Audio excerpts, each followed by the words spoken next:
This is the 7-Day Theory. I am John Day, bringing you that real, that raw, that uncut. Don't forget to like, comment, share, subscribe, and follow.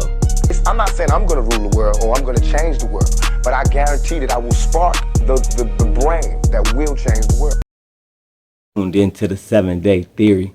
Hard body, hard spirit. Check this out. Today I want to talk about hip-hop and the stigma of addiction within hip-hop.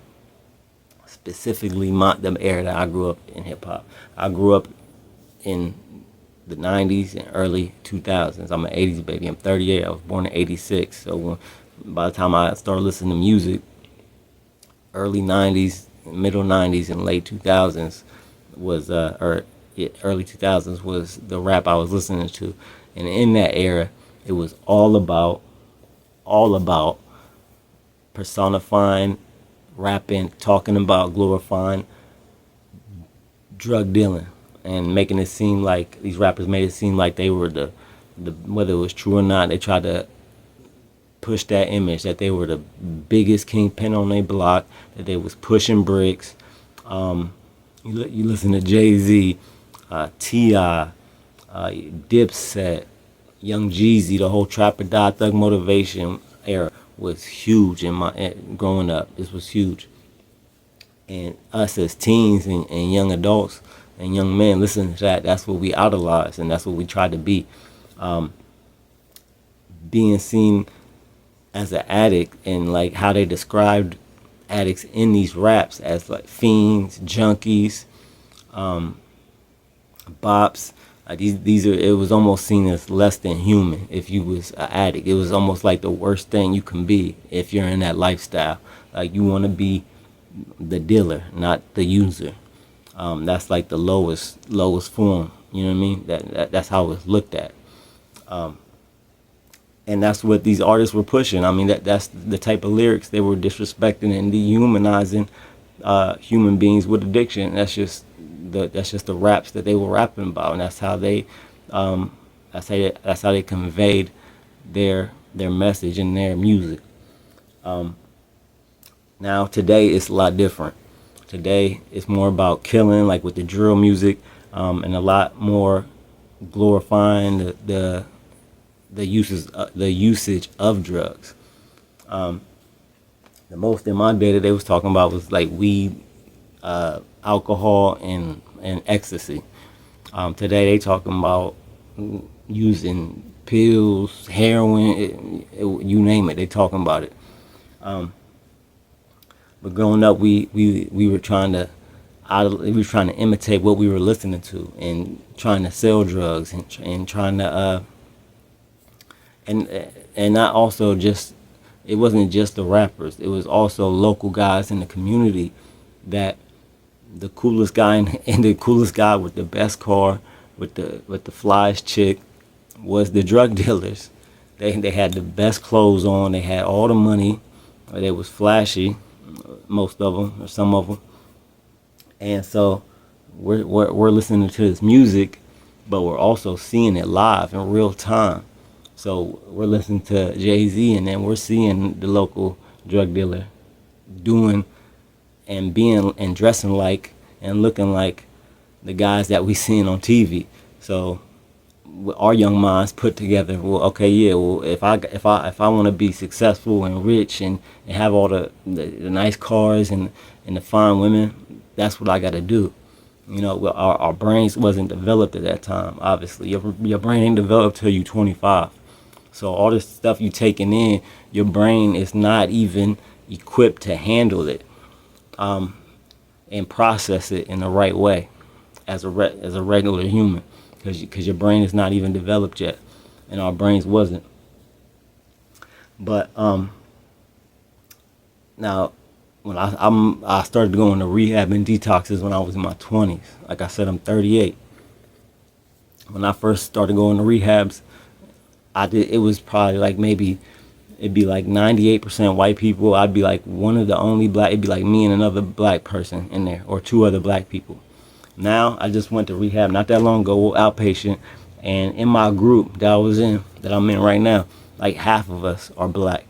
Like I done seen a whole 180 happen as far as even just the stigma of addiction in general, how it's being more normalized and accepted, and people are being more empathetic and understanding of that addiction is a disease, and addicts are not, they're not themselves. You know what I mean? They're not like, if it wasn't for the drugs, half the stuff they do, or most of the stuff they do, that is negative or illegal or bad. If they wasn't on drugs, they wouldn't be doing this stuff a lot of the times. So just in general, I believe addiction has came a long way to just how it's perceived in the general population. But it definitely changed as far as perception wise in my community, in the black community. Like I said, man, I would talk to people that I would use with, and like they wouldn't even. I would talk to people that I would use with, and it's like they wouldn't even. They didn't even want to go to rehab, because then they didn't want somebody to know that they were an addict. So they didn't even want to even try to get clean, because of the perception. Well, if I go to rehab, then people are gonna know I'm addicted to drugs, and that's it. All goes back to what I'm saying. What I was first saying, that it was kind of like the worst thing to be. It was an addict in that time frame, in the 90s, the early 2000s. So people wasn't even thinking of even going to rehab or getting clean or any of that. Or if they was thinking of getting clean, they wasn't thinking about going to rehab. They just do it on their own, cold turkey.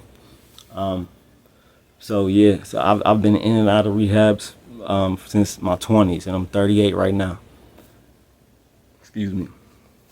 And I seen a completely different shift and completely different mind state as far as my community being more accepting and more understanding, and actually being not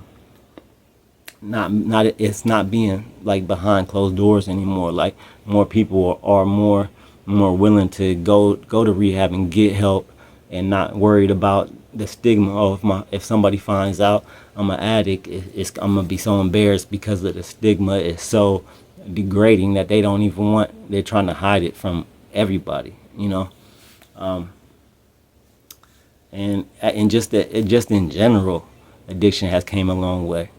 I mean, a lot of the music artists, even like Michael Jackson, Prince, a lot of our heroes, that they themselves were drug addicts. Those two people I just named, they died from drugs. Hip hop in that era I grew up did a lot to stigmatize addiction, make it taboo, make it so negative. But also in that era, you had artists who were so ahead of their time. You gotta credit like Tupac with Dear Mama. Even though you was a crack fiend, mama, you always was a black queen, mama. Like those two bars right there was completely ahead of his time. Like those bars right there are timeless to me anyway. So even though you had that stigma, and Tupac himself, he did not. That's why I like Tupac. Tupac, my favorite, is my favorite rap artist, because he really didn't talk a lot about selling drugs, because he didn't even like selling drugs. I think he sold drugs for a quick minute, and he didn't like the interactions, like people coming to him with like gold chains, just like trying to sell whatever they have to get this drug, and they're so desperate for it that he didn't want that. He didn't want people coming to him for that. Or he was like giving it away. They have stories and did documentaries where he was like, they didn't even need it that bad. Like, well, here, just take it. You know what I mean? And then I think he also understood it because his mom was also an addict. So he grew up with a parent that was an addict. So I think he understood it a little bit better than the average rapper. But today's rap, I feel like, did a lot. Hip hop today also did a lot to destigmatize addiction by the deaths from overdoses in hip hop and just music in whole. but also hip hop, just by them talking about the usage of hard drugs, and like the addict rappers that are addicts, they themselves just talking about their struggle or their usage, did a lot to normalize addiction. So I think we got a lot of more work to do for real. But like just in my experience, I've seen a complete shift in my community as far as us actually being in those rehabs and getting help. Like I said, when I first started going to rehab, it was like me and one other guy might have been black. Me or two other people might have been black. Now it's damn near, I ain't gonna say half, but sometimes it's half, but it's like 30, 30, 70, 20, 20, 80, so as far as the percentages. So I believe we came a long way, and but I still feel like there's work to do to destigmatize this disease. Like I always say, don't take my word for it. Do your own research. 7 Day. I'm out.